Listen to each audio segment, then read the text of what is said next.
Let's keep plugging away. I'm going to make my banner now. My banner. I'm going to start with just a simple rectangle with a black stroke and a white fill. And just do like so. And I'm actually going to go up to one of my effects. I'm going to warp it. I think I want it to wave. I want it to wiggle. Notice there's not much wiggling happening. Why aren't you wiggling? Why won't you wiggle for me? Ah, that's not what we want. Let's change it to arc. No. Let's put all these back at 0 so we can see what's the haps. Rise. We gotta rise up. When you're feeling on your knees, you rise. There we go. We want rise. We want it to wiggle and rise. I still would very much like... Oh, flag. Ooh, that's the stuff, guys. You're going to use flag and play with it till it wiggles enough. Hit OK. And then don't forget, my friends, to expand your shape. So object, expand appearance. Now it lines up. Cool stuff, yo. I'm going to go to my white arrow, and I'm going to see if something will work here. I'm going to hold the shift button and select 2 anchor points. And it just might let me copy that line. Command C, Command V. It does! That's so useful. That's not the way Pittman does it, but that's the way I do it. And I actually need to minus this bit up here, so we're going to get rid of that. Yeah! And what I have now is a perfectly matched up path that I could, I don't know, put some text on.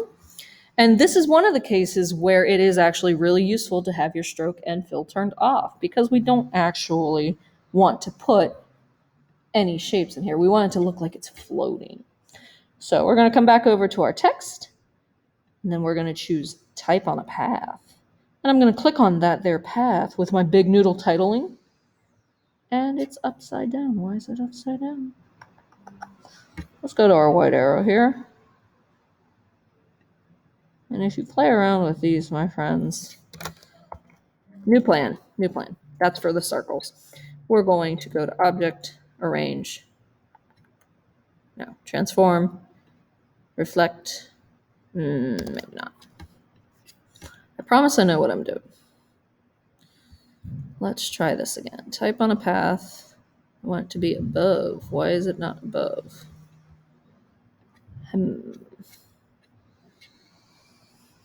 I wonder if it's because I copied the wrong set.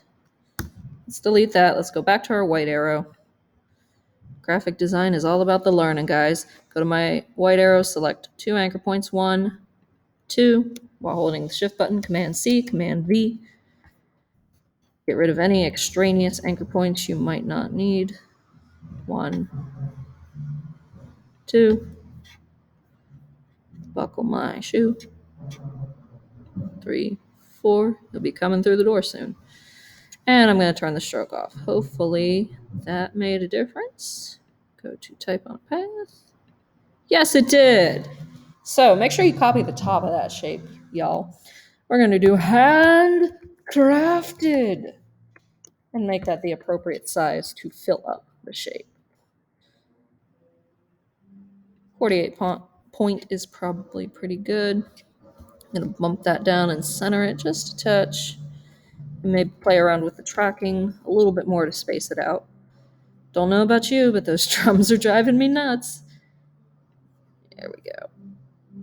So let's bump that tracking up. Stretch it out. Stretch it all the way out.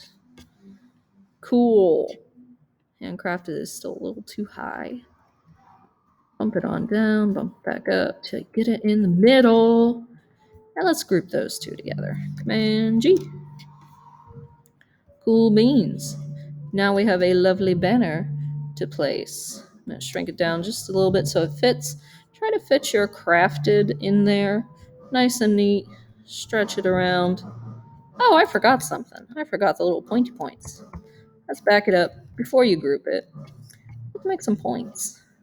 I'm going to add an anchor point up in here. Right here. Boop. Line it up. Boop. We're going to make this a little pointy, just like it's a ribbon. And if you get a rounded corner like that and you don't want it, come over here to convert, make it pointy. Same thing, make it pointy. I like that. I like it very much. Now we can group it and move it and resize it. I wondered why it looked weird without its little pointies. Maybe even stretch it out. Make it fit nice and neat. Yeah. Good job, guys. One more.